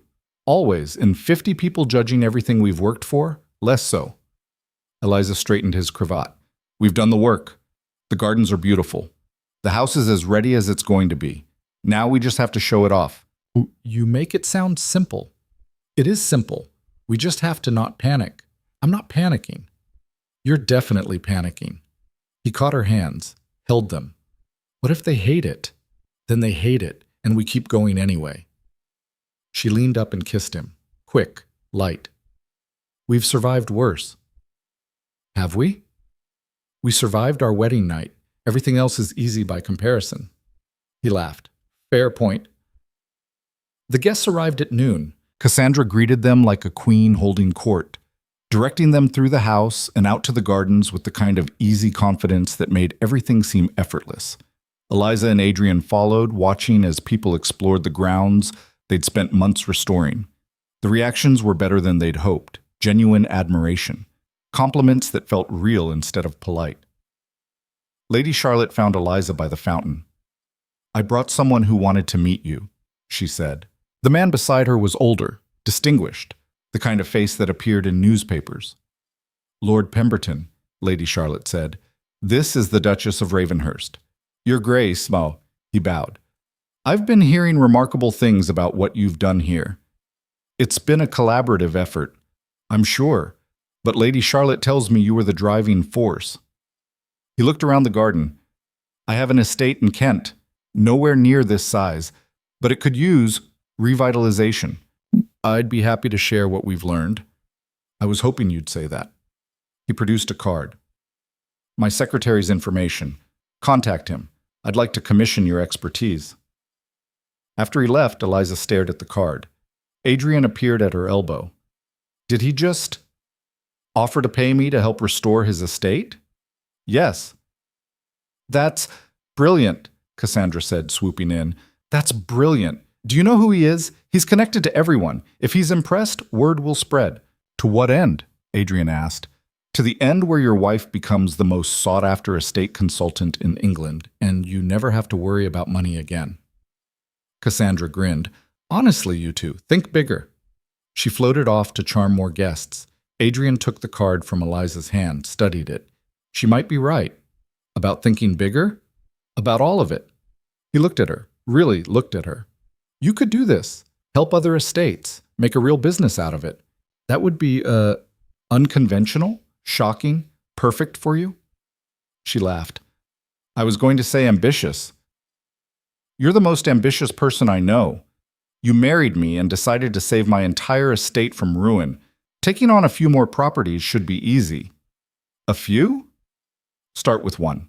See how it goes. He pocketed the card. We'll figure it out together. Together. The word settled into her chest like warmth. Together, she agreed. The party continued through the afternoon. As the sun started to set, casting gold light over the gardens they'd fought to save, Eliza stood on the terrace and looked out over everything they'd built. The flowers, the fountain, the hedge maze slowly coming back to life, the house behind her, no longer a mausoleum but a home, the man beside her, no longer a stranger but something more, something real. What are you thinking? Adrian asked. That we did it, actually did it. We're not finished yet. No, but we're not failing either. She turned to him. That's something. It's everything. He took her hand, raised it to his lips. Thank you. For what? For refusing to give up. On this place. On me. I told you, I'm stubborn. Thank God for that. They stood together as the last guest left, and Cassandra declared the party a magnificent success before disappearing to terrorize the servants about cleanup. Eleanor, who'd returned for the event despite doctor's orders, found them still standing on the terrace. Well, she said, you've done it, made this place matter again. We had help, Eliza said. You had each other, that's what matters. Eleanor looked at Adrian. She's good for you. I know. Do you? Really? Mother, I'm serious. Look at what she's accomplished. Not just with the estate. With you. Eleanor's voice softened. You're different. Better. Because of her. Adrian didn't argue. Just looked at Eliza with something in his eyes she'd never seen before. Something that looked like love. I know, he said again, quieter this time. I know. Eleanor smiled. Good. Don't forget it. She left them alone. The sun finished setting. Stars appeared. Dance with me, Adrian said suddenly. There's no music. Don't care. He pulled her close. They swayed on the empty terrace, the only sound the fountain and distant voices from inside the house. I need to tell you something, he said. Her heart picked up. All right. I'm falling in love with you. The world stopped. Adrian, I know, I'm late. You've probably figured it out already, but I needed to say it. He looked down at her. I'm falling in love with you, Eliza, and it terrifies me, but I'm done running from it. She couldn't breathe, couldn't think, could only feel the way his arms held her and his heart beat against hers. Say something, he said. I love you too. You... He stopped, smiled. You do? Have for weeks. I was just waiting for you to catch up. He laughed, kissed her. Right there on the terrace, where anyone could see. She kissed him back and didn't care who was watching. When they finally broke apart, both breathless, he rested his forehead against hers. Marry me, he said. We're already married. Then marry me again, for real this time. Not because you have to, because you want to. Tears stung her eyes. Happy ones. Yes. Yes. Yes, you idiot. Yes. He kissed her again, deeper this time, like he was trying to make up for all the months he'd wasted being afraid. Somewhere inside, Cassandra was probably watching and grinning. Somewhere in Bath, Eleanor was probably smug about being right. Somewhere in heaven, maybe Catherine was smiling too, glad he'd finally let himself live again. But here, now, on this terrace in the gardens they'd saved together, there was only Eliza and Adrian, a woman who'd refused to disappear, a man who'd finally stopped running, and a love that had grown in the cracks between duty and desire until it became something neither of them could ignore. They'd saved Ravenhurst, but more than that, they'd saved each other. They didn't tell anyone about the proposal, not right away.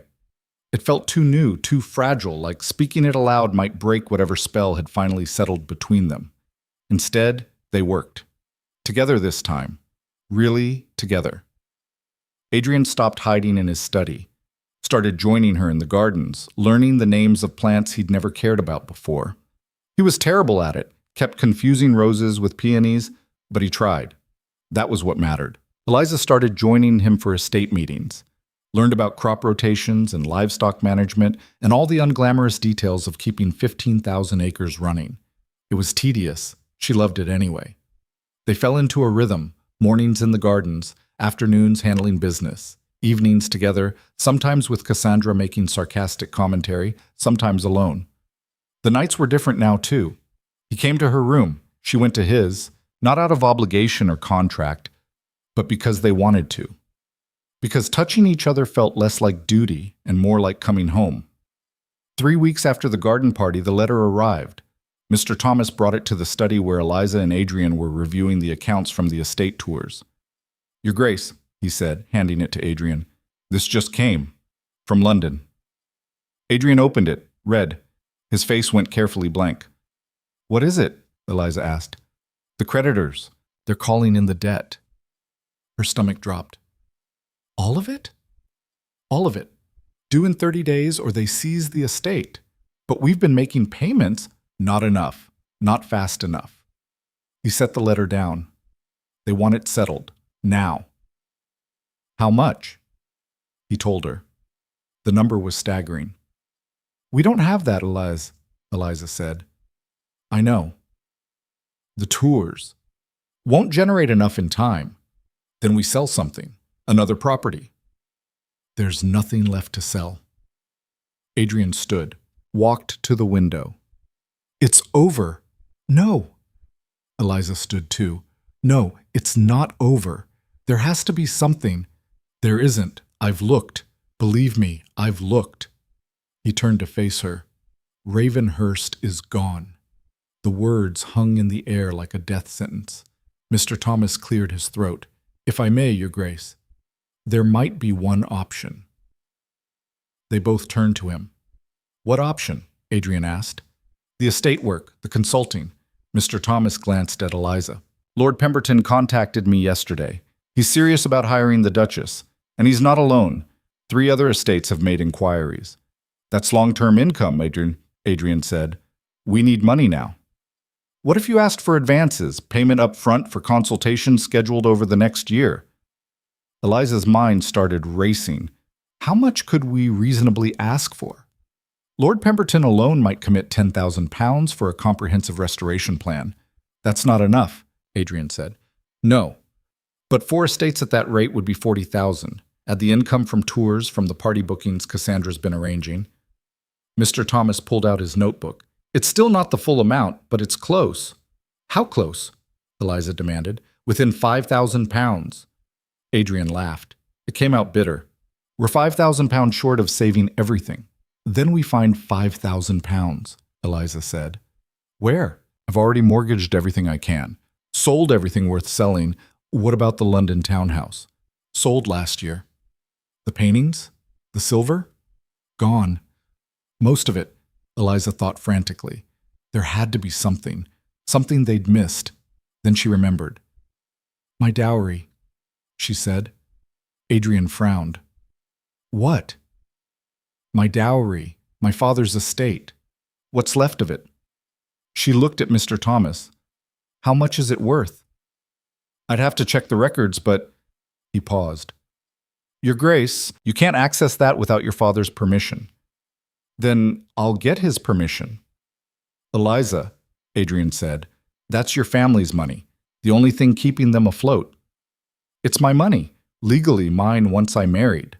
She met his eyes. And I choose to use it to save our home.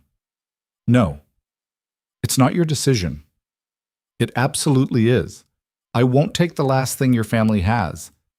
You're not taking it. I'm giving it. She moved closer. Adrian, this is our chance, our only chance, and I'm not letting it slip away because you're too proud to accept help from me. It's not about pride. Then what is it about? He stared at her. You'll resent me. Eventually, for taking everything from you. The only thing I'll resent is losing Ravenhurst because you were too stubborn to let me save it. She grabbed his hands. This is my home too, my fight. Let me fight it. The silence stretched. Finally, Mr. Thomas spoke. I'll draft the letters. To the estates. To your father. He looked at Eliza. If you're certain. I'm certain. After he left, Adrian pulled Eliza into his arms. You're insane, he said against her hair. Probably. And stubborn. Definitely. And I love you. I know. She pulled back to look at him. We're going to save this. Together. Together, he agreed, but his eyes were worried. The responses came faster than expected. Lord Pemberton agreed immediately. £10,000 up front for a year-long consultation. 2 other estates followed within days. The 4th took longer, but eventually committed. That was $35,000. The tours and party bookings brought in another $8,000. Eliza's father sent a terse letter and a bank draft. £5,000. Every penny that remained of the Whitmore estate. She held the draft and tried not to think about what this meant for her parents, for the home she'd grown up in. Second thoughts? Adrian asked, finding her in the library. No, just feeling it. He sat beside her. We could find another way. There is no other way. You know that. Still, your family will survive. They always do. She folded the draft carefully. Besides, this is my family now. You, Cassandra. Even your impossible mother. This is where I belong. He kissed her temple. We'll pay it back. Your father, every penny. I know. They took the money to London themselves. Met with the creditors in a stark office that smelled of old paper and older grudges. The head creditor was a man named Grimshaw. Thin, humorless, he counted the money twice. This settles the debt, he said finally. In full. Then we're done, Adrian said. For now. Grimshaw looked at him over his spectacles. But I'd advise better financial management going forward, Your Grace. Your father's mistakes shouldn't keep haunting you.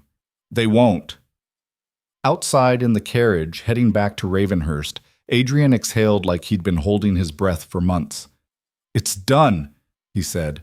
It's done, Eliza agreed. He pulled her close. We did it. We did. They rode in silence for a while. Then Adrian spoke again. The wedding. The real one. She looked up at him. What about it? I want to do it soon. Before winter. That's 2 months away. Is that a problem?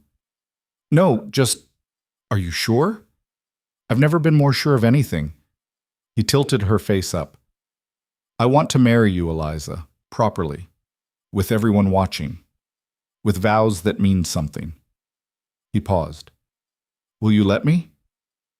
Yes. Yes? Did you think I'd say no after everything? He smiled. I've learned not to assume anything with you. Smart man. He kissed her, right there in the moving carriage, thorough and deep and full of promise. When they arrived back at Ravenhurst, Cassandra met them at the door. Well, she demanded, are we keeping the house or packing? Keeping it, Adrian said. Cassandra whooped. Actually whooped. I knew it. I knew you two would figure it out. She hugged Eliza hard. You brilliant, stubborn woman. It wasn't just me. Please. Adrian would have lost everything if you hadn't shown up and kicked him into action. Cassandra grinned at her brother. Admit it, she saved you. I know, Adrian said simply. Cassandra's smile softened. Good. Because she's the best thing that's ever happened to you, and if you mess this up, I'll kill you myself. Noted. That night, they told the staff. Every servant gathered in the main hall while Adrian explained what had happened, how close they'd come to losing everything, how they'd fought to keep it. This estate survives because of all of you, he said. Your work, your loyalty, your refusal to give up even when things looked impossible. He paused, but most of all, it survives because of her. He gestured to Eliza. Every face turned to her. The Duchess believed in Ravenhurst when I'd stopped believing in anything, Adrian continued. She saw what it could be and refused to let it die. We owe her everything. The room erupted in applause. Eliza felt her face heat. I didn't do it alone. You did more than anyone, Mrs. Hartwell said. The housekeeper stepped forward. You gave us hope, Your Grace. That's worth more than money. William the gardener nodded. You made this place beautiful again, made it matter. One by one, the servants approached. Thanked her, some with words, some with just a nod or a smile. By the time it was over, Eliza's throat was tight and her eyes were damp. Adrian found her later in their bedroom now, not separate rooms anymore. You all right? He asked. I don't know. That was... She wiped her eyes. A lot. They love you. They barely know me. They know enough. He wrapped his arms around her from behind. You saved their jobs, their home. You think they care about anything else? I didn't do it for them. I know, you did it for you, for us. He kissed her neck. That's why it means so much. They stood there, wrapped in each other, as the house settled around them. This house that had been dying when she arrived. This house that was alive again now. Their house. The second wedding took place on a bright October day. They debated where to do it. London was traditional, but in the end, they chose Ravenhurst. The ceremony was in the gardens, the rose garden specifically, where Eliza had spent so many hours bringing life back to dead soil. Guests filled the paths, friends from London, tenants from the estate, servants dressed in their finest. Even some of the people from the estates Eliza was consulting for, curious to see the woman who'd become famous for saving dying properties. Eleanor sat in the front row, looking healthier than she had in months. Beside her, Cassandra was crying and trying to hide it. Eliza walked down the aisle alone. No father to give her away this time. She didn't need one. She was giving herself. Adrian waited at the altar in the shadow of the fountain. He'd been nervous that morning. She'd found him pacing their bedroom at dawn, but now he looked calm, steady, happy. When she reached him, he took her hands. Hello, he said quietly. Hello. The bishop began the ceremony, the same words as before, but everything was different. This time, when Adrian said, I do, his voice was strong, certain. This time, when Eliza said, I do, she meant it with every part of her. This time, when they kissed, it felt like a beginning instead of an ending. The reception was chaos. Good chaos. Music and dancing and food and laughter. Cassandra gave a toast that made everyone cry and then laugh and then cry again. Eleanor gave a toast that was shorter but somehow more devastating. To my son, she said, raising her glass, who was lost, and to his wife, who found him. Adrian pulled Eliza close. Too sentimental? Perfect. They danced as the sun set, the same terrace where he'd first told her he was falling in love, the same gardens they'd fought to save. Happy? He asked. Deliriously. Good. He spun her out and back. Because this is forever now. You're stuck with me. I can think of worse fates. Name one. Being married to someone who doesn't make me laugh.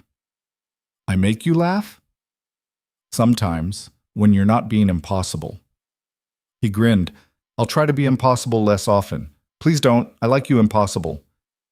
He kissed her. Right there in front of everyone. Someone, probably Cassandra, cheered. Later, after the guests had left and the servants had cleaned up, Eliza and Adrian walked the gardens alone. I have something for you, he said. Another surprise? A small one. He led her to the hedge maze, the one that had been a disaster when she'd arrived, the one they'd spent months restoring. It was finished now. Perfect? No. There were still gaps, still places where the hedges were thin, but it was whole. And at the center, where the maze ended, was a bench. New, simple, carved with their initials and a date. Today's date. "When did you do this?" she asked. "Last week, while you were in Kent working on the Pemberton estate." He sat, pulled her down beside him. "I wanted you to have something, a place that was just ours." She traced the letters. EB plus AB. It's perfect. It's sentimental. I know. I love it. They sat in the gathering dark, surrounded by the maze they'd brought back to life. "Do you ever think about how different things could have been?" Eliza asked. "Different how?" "If I'd said no, if you'd chosen someone else, if we'd never all the time." "Really? Really?" He turned to face her. "I think about who I was before you, cold, closed off, half alive." He touched her face. "And I'm grateful every day that you were stubborn enough to refuse to let me stay that way. I didn't do it for you." "I know, you did it for you. That's what makes it matter." She leaned into him. "I love you. I love you too." He kissed her forehead. "My impossible wife. Your stubborn wife. My perfect wife. I'm not perfect. No, but you're perfect for me." She couldn't argue with that. They stayed there until the stars came out, until the night turned cold and they had to go back inside. But even then, wrapped in blankets in their bedroom, watching the moon rise over the gardens, Eliza felt the truth of it settle into her bones. This was home. Not because the house was beautiful, though it was. Not because the gardens were restored, though they were. But because the man beside her had finally let her in, and she'd fought to stay. See, 6 months later, Eliza stood in the drawing room of a massive estate in Surrey, explaining to a nervous duke and duchess exactly how they could save their failing property. "The problem isn't the house," she said, pointing to her notes. "It's the grounds. You have 100 acres of parkland that no one sees. Open it, charge for tours, host events, make it a destination. That's very..." The duke looked uncomfortable. "Commercial. So is bankruptcy." The duchess hid a smile. "My wife did the same thing with Ravenhurst," Adrian said. He was there with her now, part of the consultation. They worked as a team. "It saved us. It can save you too." The duke still looked skeptical, but the duchess leaned forward. "Tell us more." They spent 3 hours laying out the plan. By the end, the duchess was taking notes, and the duke looked cautiously hopeful. When they left, Adrian took Eliza's hand. "You're terrifying when you're competent." "I'm always competent." "True, but watching you dismantle a duke's objections in under an hour is particularly attractive." She laughed. "You're easily impressed. Only by you." They rode back to Ravenhurst in comfortable silence. These trips had become routine. 4 estates under consultation now. 2 more inquiring. Eliza Blackmore was becoming a name people knew. A woman who could save what others had given up on. It was exhausting. It was exhilarating. When they arrived home, Cassandra met them at the door. "Finally, Mother's been asking for you." "Is she all right?" Adrian asked immediately. "She's fine. Just bossy. Which means she's definitely fine." Cassandra looked at Eliza. "Also, you got another letter. From the Duchess of Marlborough. She wants to hire you." "For what?" "Her entire estate. She's offering an obscene amount of money." Adrian whistled. "How obscene?" Cassandra showed them the letter. Eliza stared at the number. "That's not real." It's real. She's desperate, and she's heard what you did here." Cassandra grinned. "You're famous, sister. How does it feel?" "Bizarre, and get used to it." That evening, Eliza found Eleanor in the conservatory. The dowager had been staying at Ravenhurst more and more lately, claiming the air was better. Everyone knew she just wanted to be near her children. "You wanted to see me?" Eliza asked. Eleanor gestured to the chair beside her. "Sit." Eliza sat. "I'm dying," Eleanor said bluntly.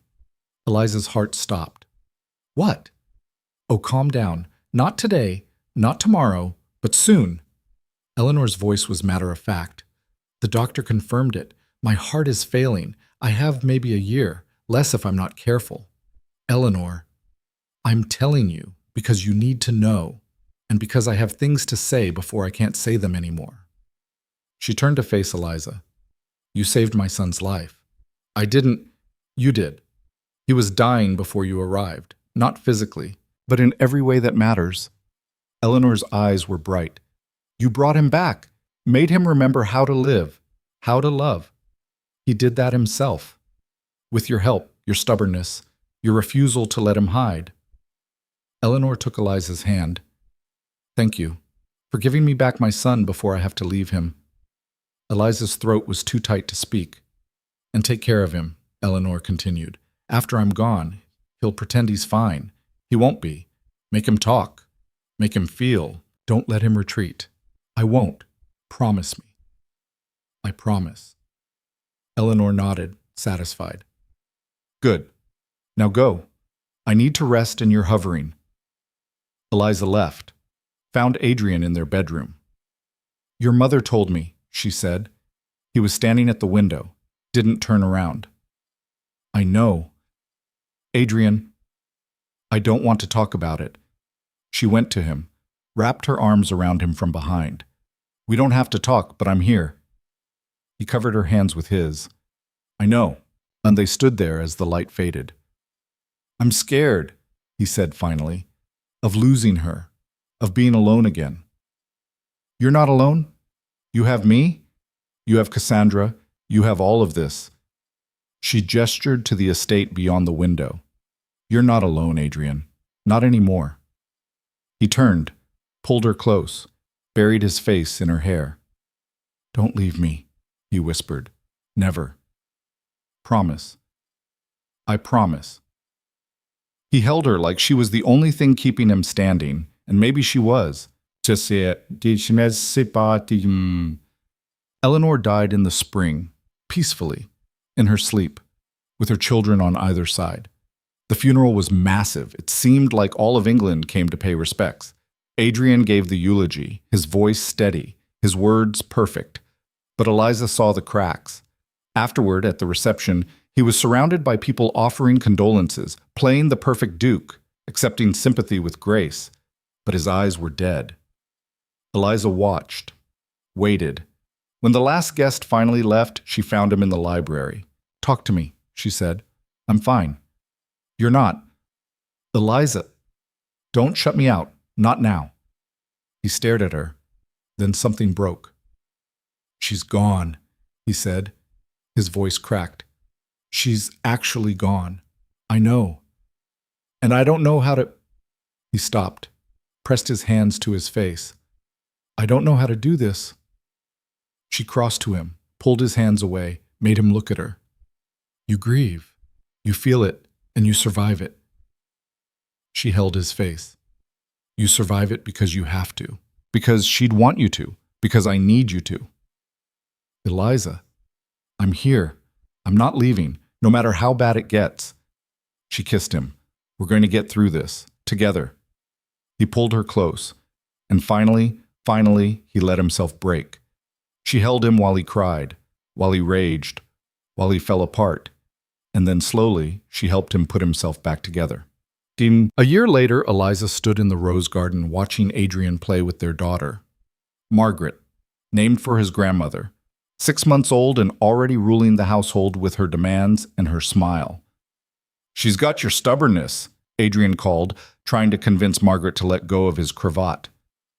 She's got your inability to compromise, Eliza called back. That's the same thing. Exactly. He grinned, walked over with Margaret balanced on his hip. Cassandra says we're hosting too many events. Cassandra complains about everything. Fair point. He shifted Margaret to his other side. The Marlborough consultation finished. The Duchess is thrilled. Good. That was a nightmare.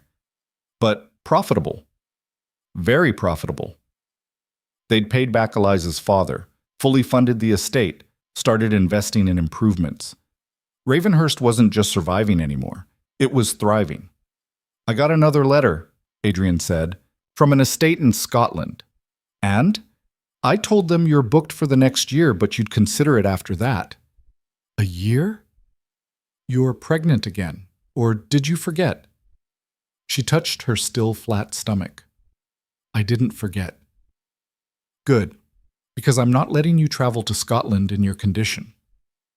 You don't let me do anything. I make my own decisions. I'm aware, painfully aware. He kissed her. Stay anyway? I was planning to. Margaret grabbed Eliza's hair and pulled. Ow! Your daughter is violent. Your daughter, Adrian corrected. She gets it from you. I'm not violent. You once threatened to throw my mother's china at my head. She deserved it. He laughed, that full, real laugh that still surprised her sometimes. They walked through the gardens together, past the roses, past the fountain, through the maze that had become their place, to the bench with their initials. They sat, Margaret between them. The future inside Eliza. Are you happy? Adrian asked, deliriously. Good. He took her hand. Because you gave me everything. This house, this life, this family. He gestured to the gardens around them. Hope. I didn't think I'd ever have that again. You gave me the same. Did I? You let me save you. That's not nothing. I think it's the other way around. Then we saved each other. Yeah. He kissed her temple. We did. Margaret babbled something incomprehensible. They both laughed. Somewhere in the house, Cassandra was probably causing chaos. Somewhere in heaven, Eleanor was probably smug about being right about everything. Somewhere in the past, Catherine was at peace, knowing Adrian had finally moved on. But here, now, in the gardens they'd fought for, surrounded by the life they'd built, there was only this: a woman who'd refused to be invisible, a man who'd learned to see again, and a love that had grown from nothing into everything. They'd conquered the coldest heart and turned it into the warmest home. That was enough. That was everything.